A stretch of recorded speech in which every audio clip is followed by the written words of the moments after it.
Hello students, आज हम micro organisms part 2 का वीडियो आपके सामने लेकर आए हैं। इस वीडियो से पहले मैंने माइक्रो ऑर्गेनिज़म्स का पार्ट 1 वीडियो बनाया था, जिसमें आपको बैक्टीरिया, एल्गा और प्रोटोज़ोआ के बारे में, कुछ माइक्रो ऑर्गेनिज़म्स के बारे में आपको बताया था। 2 माइक्रो ऑर्गेनिज़म्स के टाइप्स हमारे रहते हैं जो हम इस वीडियो में कवर करेंगे। और चलिए देखते हैं फटाफट कंटेंट क्या है। तो टॉपिक्स जो हम इसमें कवर करेंगे वो है fungi, harmful effects and useful fungi, virus, general properties of virus, useful and harmful micro organisms, food preservation. सबसे पहले हम आते हैं फंजाई। फंजाई जो है बच्चों, उसको हम सिंगुलर कहते हैं फंगस। सिंगुलर उसको हम फंगस बोलते हैं। और फंगस आपने देखा होगा, बहुत सुना भी होगा कि फंगस फफूंद, हिंदी में इसको फफूंद भी बोला जाता है। घर में खाना कुछ ख़राब हो जाता है, ब्रेड रोटी पड़े पड़े अगर एक्चुअली माइक्रो ऑर्गेनिजम्स को ग्रो करने के लिए 2 चीज़ों की ज़रूरत है। एक तो टेम्परेचर और दूसरा मॉइस्चर, नमी। तो जहाँ पे भी ये दोनों चीज़ें होंगी वहाँ बहुत जल्दी माइक्रो ऑर्गेनिजम्स ग्रो करेंगे। जैसे रोटी के कैसरोल के अंदर रोटी बंद है, ठीक है, तो क्या होता है, वहाँ टेम्परेचर भी है और हल्का हल्का मॉइस्चर भी होता है। मॉइस्चर एयर में भी हमारे मॉइस्चर है, तो उससे क्या होता है, बहुत जल्दी उस पर फफूंद लग जाता है।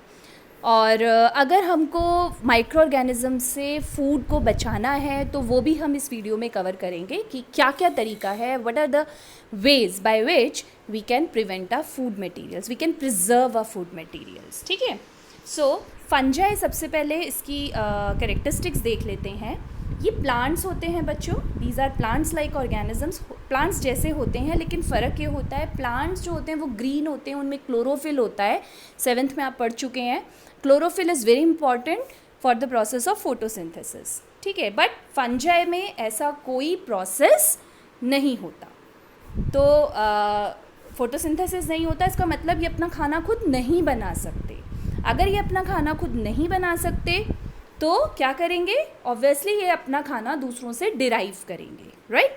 और तो उस प्रोसेस आपने 7th में ये पढ़ा हुआ है, nutrition in animals, nutrition in plants में, कि या तो ऑटोट्रॉफिक होते हैं या हेटेरोट्रॉफिक होते हैं, राइट। ऑटोट्रॉफिक जो ग्रीन प्लांट्स क्लोरोफिल वाले जो फोटोसिंथेसिस कर सकते हैं, या कीमोट्रॉफिक होते हैं, केमिकल्स के थ्रू अपना खाना बना सकते हैं। बट हेट्रोट्रॉफिक्स वो ऑर्गेनिजम्स होते हैं, वो प्लांट्स होते हैं जो अपना खाना खुद नहीं बनाते, वो दूसरों से डिराइव करते हैं। और हेट्रोट्रॉपिज्म में भी कई चीज़ें हमने पढ़ी थी, आपको याद हो तो, parasitism and saprophytes, right. Saprophytes होते हैं जो डेड और डिके ऑर्गेनिजम्स के ऊपर ग्रो करते हैं। तो फंजाई भी वही है, हेट्रोट्रॉपिक न्यूट्रिशन है इनके अंदर। और हेट्रोट्रॉपिक कौन सा वाला टाइप है, सेप्रोफाइट्स। ठीक है, साथ में कुछ पैरासाइट्स भी होते हैं। सेप्रोफाइट्स के साथ साथ ये कुछ पैरासाइट्स भी होते हैं। पैरासाइट्स होते हैं जो लिविंग ऑर्गेनिजम्स के ऊपर अपना खाना उनसे डिराइव करते हैं, लिविंग ऑर्गेनिज्म से, या तो उनकी बॉडी के अंदर रह के या बाहर रह के। तो ये पैरासाइट्स भी होते हैं, साथ में सेप्रोफाइट्स भी होते हैं। सेप्रोफाइट्स जो डेड ऑर्गेनिज्म के से अपना खाना लेते हैं। ठीक है, तो ये सेप्रोफाइट्स भी होते हैं और पैरासाइट्स भी होते हैं। और ये सेप्रोफाइट्स पैरासाइट्स किस में आता है, हेट्रोट्रॉफिक मोड ऑफ न्यूट्रिशन।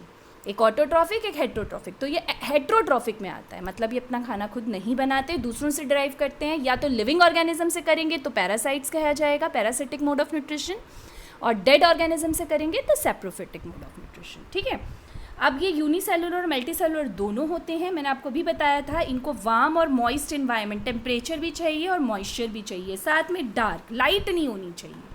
ठीक है, सनलाइट से क्या होता है, कई माइक्रो ऑर्गेनिजम्स तो सनलाइट से ही इनएक्टिव हो जाते हैं। चलिए नेक्स्ट पे हम चलते हैं। इसमें आपको मैंने कुछ डायग्राम्स से शो किया हुआ है फंजाई से रिलेटेड कुछ डिजीजेस, राइट। फंजाई जो यूनिसेलुलर, अभी मैंने इससे पहले वाली स्लाइड में बताया था, कुछ यूनिसेलुलर होते हैं जैसे ईस्ट, ठीक है, ईस्ट होता है। और कुछ मल्टीसेलुलर होते हैं जैसे मशरूम्स, राइट। और मशरूम्स भी आपके फंजाई में आते हैं, लोग खाते भी हैं मशरूम्स को, राइट। और उसके बाद मैंने आपको ये भी बोला था कि फंजाई सेप्रोफाइट्स भी होते हैं, साथ में पैरासाइट्स भी होते हैं, राइट।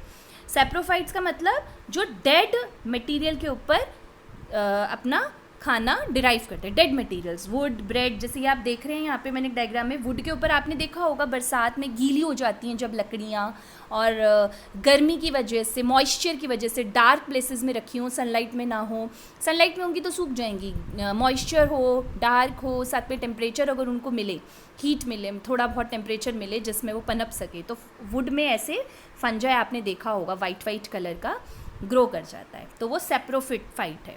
ठीक है, पैरासाइट्स क्या, और पैरासाइट्स होते हैं जो लिविंग ऑर्गेनिजम्स के ऊपर होते हैं। देखिए प्लांट्स पे ये डिजीज़ होती है, इसको आपने देखा होगा रेड कलर के स्पॉट्स आ जाते हैं। ये वीट है, वीट मतलब गेहूँ, गेहूँ के पे भी रेड कलर के पैचेस आ जाते हैं लीव्स में। तो ये क्या होता है एक्चुअली, इसको कहते हैं रस्ट, इस बीमारी को रस्ट कहते हैं। जैसे आयरन में रस्ट लग जाता है ना, जंक लग जाता है रेड कलर का, बस उसी से इसका नाम पड़ गया रस्ट। एक्चुअली ये किस वजह से होता है, ये भी फंजाई की वजह से होता है, फंगस की वजह से होता है, राइट। तो ये लिविंग ऑर्गेनिजम्स के ऊपर ग्रो कर रहे हैं, तो यहाँ पे ये इसका किसका एग्जाम्पल हो गए, पैरासाइट के, क्योंकि प्लांट्स आर लिविंग ऑर्गेनिजम्स, है ना।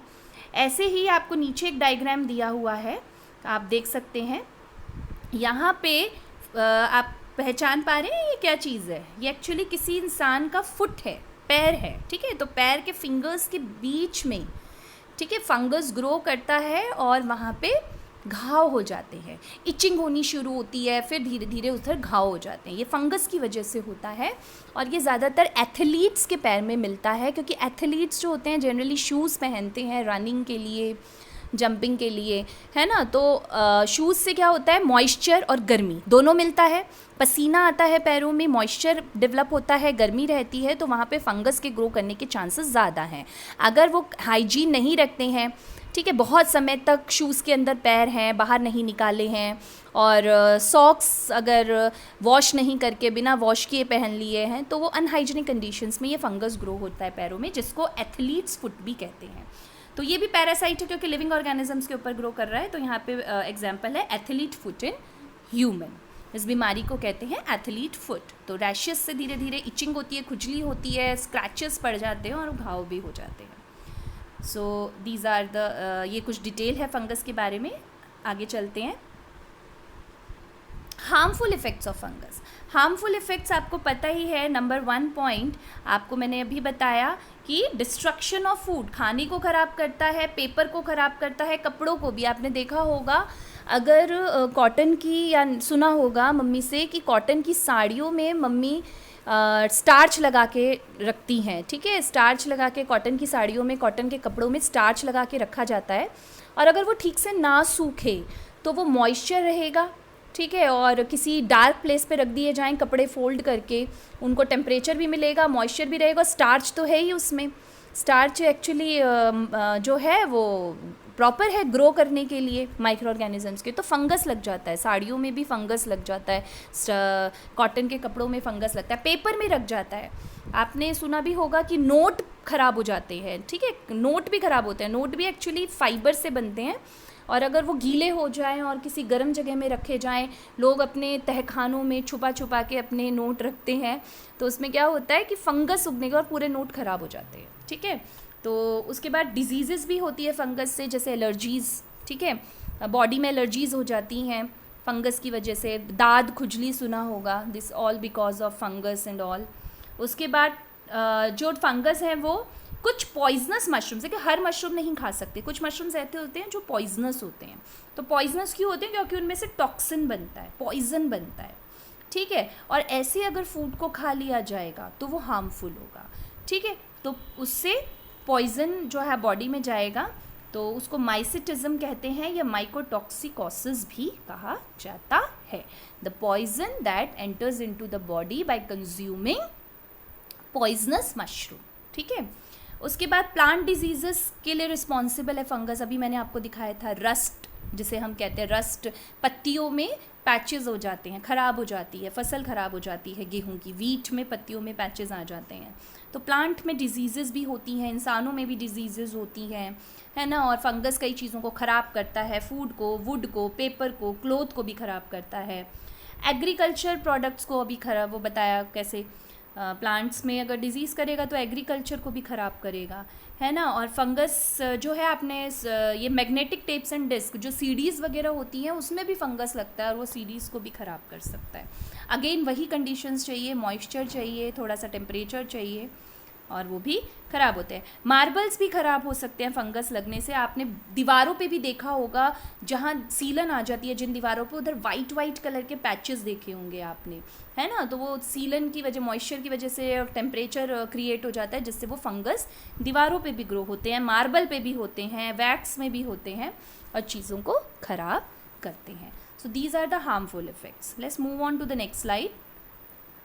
आपका है फंगस ख़राब ही नहीं होता बच्चों, वो यूज़फुल भी होता है कई मायनों में, वो हम यूज़ेस में भी हमारे आता है। जैसे सबसे पहले तो जो डेड मटेरियल है उसको सड़ाने में मदद करता है। अगर सपोज कर लो माइक्रो ऑर्गेनिजम्स हों ही ना अर्थ पे तो क्या होगा, अगर माइक्रो ऑर्गेनिज्म होंगे ही नहीं तो ये जो माइक्रो ऑर्गेनिजम्स की वजह से जो चीज़ें, डेड चीज़ें सड़कर मिट्टी में मिल जाती हैं, डिकम्पोज होकर सॉइल में मिल जाती हैं, वो नहीं हो पाएगा। और हर जगह डेड एंड डिकम्पोज, डेड चीज़ें बिखरी रहेंगी, वो डिकम्पोज नहीं हो पाएंगी, है ना। सो वो डिकम्पोज होना ज़रूरी है क्योंकि उनसे ह्यूमस बनता है, सॉइल की फर्टिलिटी इंप्रूव होती है। तो अगर माइक्रो ऑर्गेनिजम्स नहीं होंगे तो डिकम्पोजिशन नहीं हो पाएगा, ठीक है। और वो रिसाइकिल है, सॉइल के न्यूट्रिएंट को रिसाइकिल करने के लिए बहुत यूज़फुल है। कैसे? मिट्टी में वापस नाइट्रोजन मिक्स हो जाता है जब डेड चीज़ें डिकम्पोज होती हैं, ठीक है। उसके बाद सीवेज का डिकम्पोज करना, जो गंदा पानी है, घरों का गंदा पानी है, आपने 7th में वेस्ट वाटर स्टोरी पढ़ी थी, तो उसमें गंदे पानी में से जो चीज़ें हैं, जो ऑर्गेनिक चीज़ें हैं, जो ऑर्गेनिक चीज़ें क्या होती हैं, जो कभी लिविंग ऑर्गेनिज्म का पार्ट रही हों, ठीक है। ह्यूमन वेस्ट, ठीक है, साथ में वेजिटेबल वेस्ट, राइट, वेजिटेबल के छिलके, फ्रूट्स के छिलके, ये सब सड़ाने के लिए माइक्रो ऑर्गेनिजम्स की ज़रूरत पड़ती है। फंगस इसमें मेन रोल प्ले करता है। उसके बाद are use to make antibiotic, yes very good. हम फंजाई जो होता है, एक पेनिसिलियम एक फंजाई होता है, उससे एंटीबायोटिक भी बनती है। अभी मैं आगे आपको बताऊंगी एंटीबायोटिक्स क्या होती हैं। हम फंजाई को खा सकते हैं, ये भी यूज़फुल चीज़ है, जैसे मशरूम।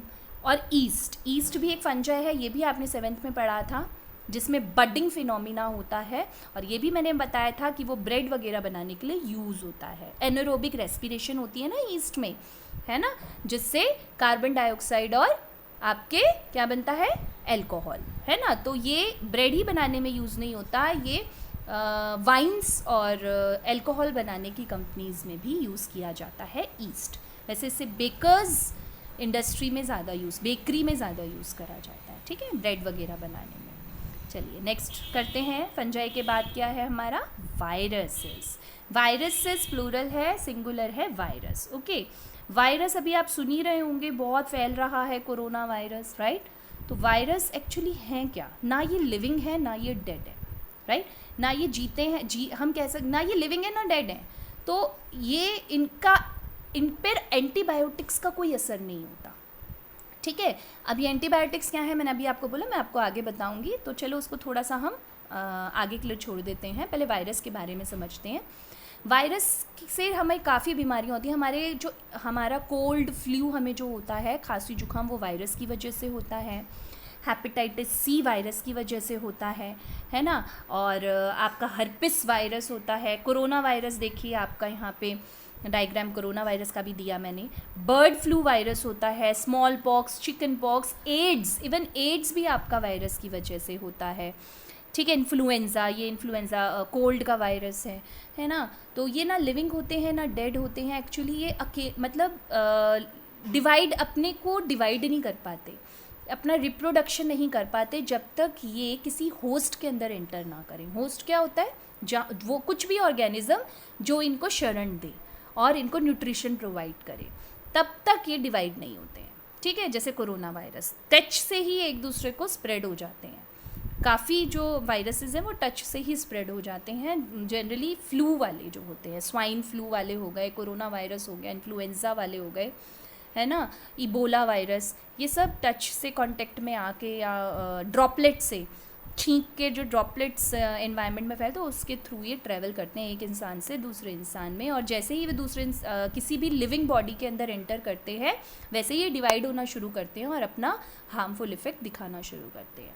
तो वायरस जो होते हैं ये अभी मैंने आपको बताया replicate only by infecting a host cell. जब ये किसी होस्ट सेल के अंदर, होस्ट कौन, जो शरण प्रोवाइड करेंगे, ठीक है, हम भी होस्ट है, कोरोना वायरस के लिए हम होस्ट है, हमारी बॉडी में आके वो डिवाइड करना शुरू करेगा, तो वो तभी रेप्लिकेट का मतलब क्या होता है, अपने आप का एक और रेप्लिका बनाना, ठीक है, मतलब एक से दो बना देना। जैसे ईस्ट बडिंग करके स्पाइरोगायरा फ्रेगमेंटेशन करके आपको सब 7th में पढ़ाया है, वो एक से दो बन जाते हैं, रिप्रोडक्शन जिसे कहते हैं एसेक्सुअल रिप्रोडक्शन, ठीक है।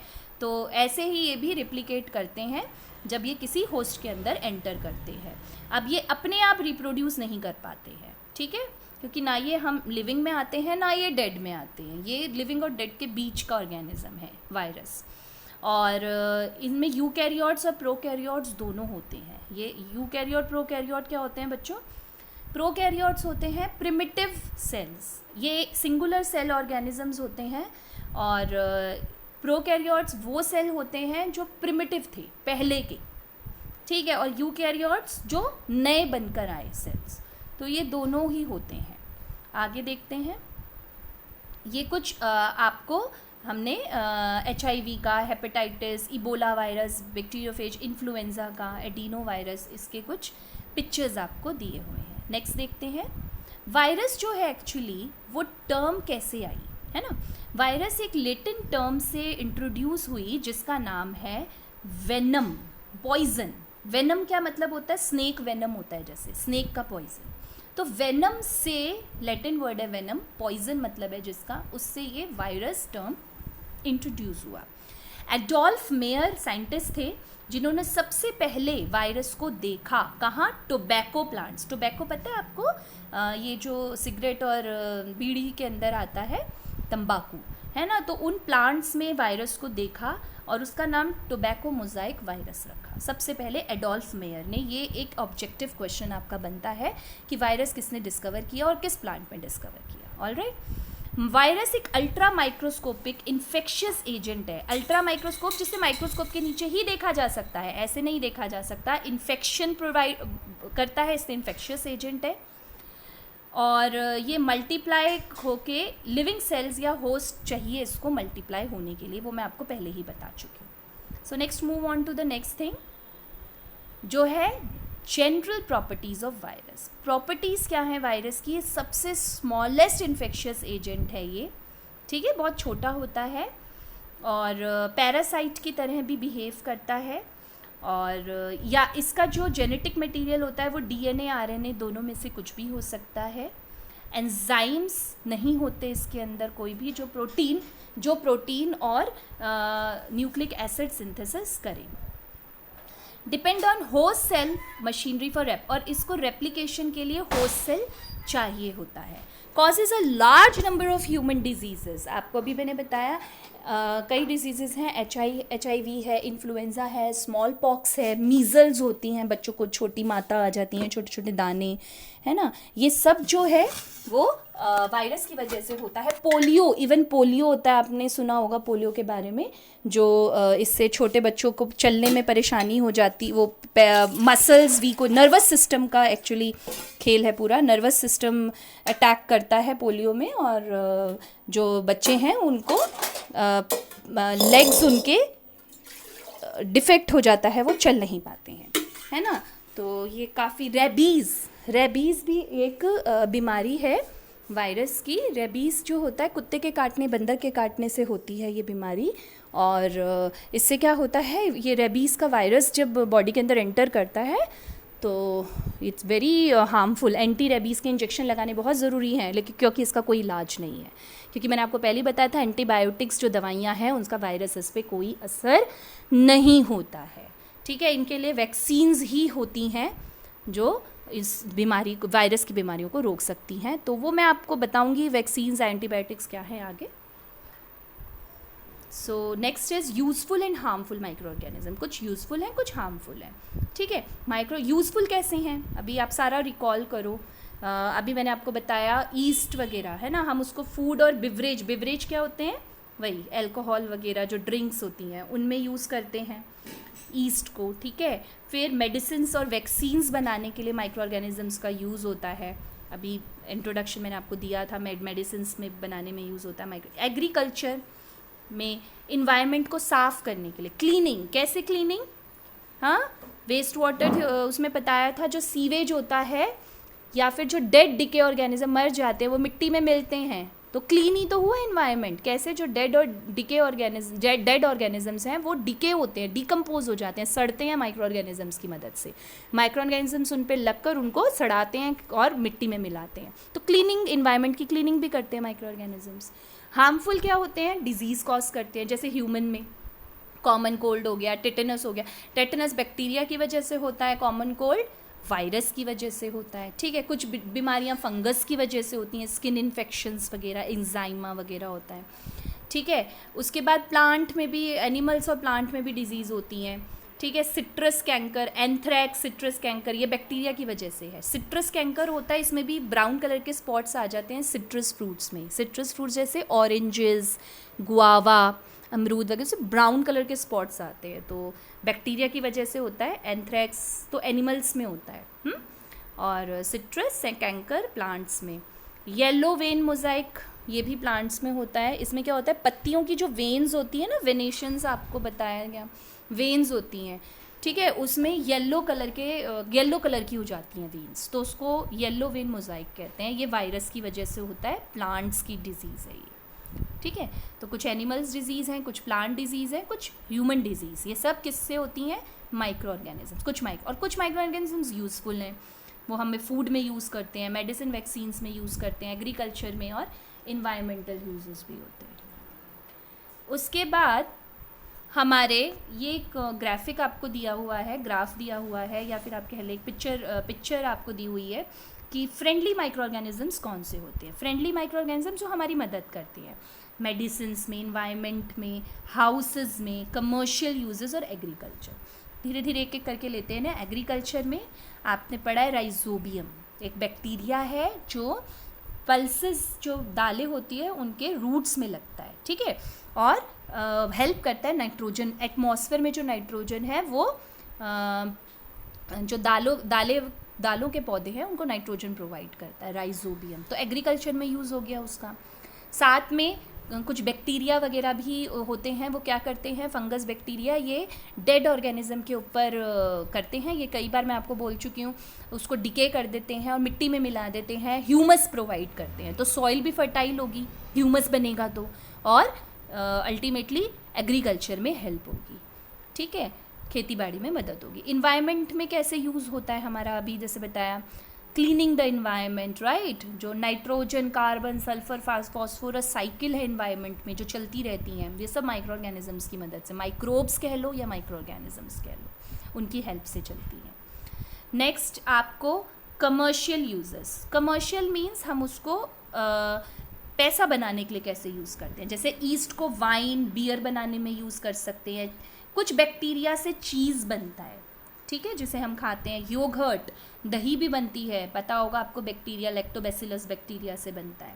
बेकिंग इंडस्ट्री में यूज़ होता है, ईस्ट यूज़ होता है जैसे। अच्छा, कुछ माइक्रो ऑर्गेनिज्म से इंसेक्टिसाइड्स बनते हैं। इंसेक्टिसाइड्स आपने चैप्टर 1 में पढ़ा था, वो एग्रीकल्चर वाले चैप्टर में, कि इंसेक्टिसाइड्स क्या होते हैं, जो इंसेक्ट्स को मारते हैं, जो फसलों को ख़राब करते हैं। तो उन इंसेक्टिसाइड्स को बनाने के लिए हमें कुछ माइक्रो ऑर्गेनिजम्स के टॉक्सिन्स की ज़रूरत है। टॉक्सिन्स मैंने बताया हार्मफुल मटेरियल्स होते हैं जो माइक्रो ऑर्गेनिजम्स प्रोड्यूस करते हैं, जहरीले पदार्थ जो माइक्रो ऑर्गेनिजम्स बनाते हैं। तो उनके लिए भी, इंसेक्टिसाइड्स को बनाने के लिए भी हमें टॉक्सिन्स की ज़रूरत पड़ती है, जो हमें माइक्रो ऑर्गेनिजम्स से मिलते हैं। वेस्ट वाटर, ये भी आपने 7th में पढ़ा है, किस तरीके से वेस्ट वाटर को साफ़ करने में, ट्रीट करने में माइक्रो ऑर्गेनिजम्स मदद करते हैं। फिर मेडिसिनल यूजेस। अब आते हैं मेडिसिनल यूजेस में। मेडिसिनल यूजेस क्या होती हैं, दवाइयाँ बनाने में हम किस तरह इनका यूज़ करते हैं। तो दवाइयाँ बनाने के लिए किस तरह यूज़ करते हैं, मैंने आपको बताया 2 तरीके हैं इसके। एक है एंटीबायोटिक बनाना, एक वैक्सीन बनाना, ठीक है। एंटीबायोटिक एक्चुअली क्या होता है, जब बीमारी हो जाए, ठीक है, तो उसको ख़त्म कैसे करना है, तो उसके लिए एंटीबायोटिक है। और वैक्सीन क्या है? बीमारी होने से पहले बॉडी में इम्यूनिटी डेवलप करना, होने से पहले, बीमारी होने से पहले, उसको वैक्सीन कहते हैं। ठीक है, वो मेडिसिन्स जो बीमारी होने से पहले दी जाती हैं ताकि बॉडी में इम्यूनिटी डेवलप हो, उन्हें वैक्सीन्स कहते हैं। और वो मेडिसिन्स जो बीमारी होने के बाद उसको ठीक करने के लिए दी थी, एंटीबायोटिक्स, जो डॉक्टर आपको एंटीबायोटिक्स देते हैं। तो कई मेडिसिन्स एंटीबायोटिक्स हैं वो माइक्रो ऑर्गेनिज्म से बनाई जाती हैं। ठीक है, और वैक्सीन्स क्या, एडवर्ड जेनर ने ये डिस्कवर की थी। ये ऑब्जेक्टिव का क्वेश्चन बना, वैक्सीन किसने डिस्कवर की थी। और इसमें क्या होता है, ऐसे माइक्रोब्स होते हैं जो वीक होते हैं, कमज़ोर होते हैं या किल्ड फॉर्म में होते हैं। ठीक है, मरे हुए होते हैं, और वही माइक्रो ऑर्गेनिज्म होते हैं जो बीमारी करते हैं। लेकिन वो उस समय जब वैक्सीन्स से के थ्रू बॉडी में डाले जाते हैं तो वो वीक होते हैं या किल्ड होते हैं। वो या तो उनके टॉक्सिन्स होते हैं या उनके सरफेस के प्रोटीन्स होते हैं। ये जैसे ही ये इन सब चीज़ों से वैक्सीन बनाई जाती है। तो बीमारी होने से पहले ही, जैसे छोटे बच्चों को आपको पता है वैक्सीन्स दी जाती हैं। ठीक है, BCG की वैक्सीन, टीके लगते हैं, है ना, पोलियो की वैक्सीन। ये होता क्या है, बीमारी हुई नहीं है लेकिन उससे बचाव के लिए पहले से ही वैक्सीन दी जाती है, जिससे बॉडी में इम्यूनिटी पावर डेवलप हो सके कि फ्यूचर में कभी कोई बीमारी हो तो वो अटैक ना कर पाए, उसको प्रॉब्लम ना हो पाए। ठीक है, तो वो वैक्सीन्स और एंटीबायोटिक्स जो हैं वो मेडिसिनल यूजेस में आते हैं माइक्रो ऑर्गेनिज्म से। जैसे मैंने यहाँ दिया है, फंगस है पेनिसिलियम, उससे पेनिसिलिन एंटीबायोटिक बनती है। एंटीबायोटिक अलेक्जेंडर फ्लेमिंग ने डिस्कवर की थी। ये किसने एंटीबायोटिक्स की थी, ये भी एक ऑब्जेक्टिव का क्वेश्चन बना। बैक्टीरिया से जो एंटीबायोटिक्स बनती हैं वो स्ट्रेप्टोमाइसिन, टेट्रासाइक्लिन और भी कई हैं। ठीक है, पेनिसिलिन एंटीबायोटिक फंगस से बनती हैं। ये सब ऑब्जेक्टिव के क्वेश्चंस हैं और आई होप ये आपको समझ आ गया होगा। यूजेस ऑफ माइक्रो ऑर्गेनिजम्स कहाँ कहाँ यूज़ होते हैं, medicinal purpose, commercial purpose, agriculture purpose, है ना।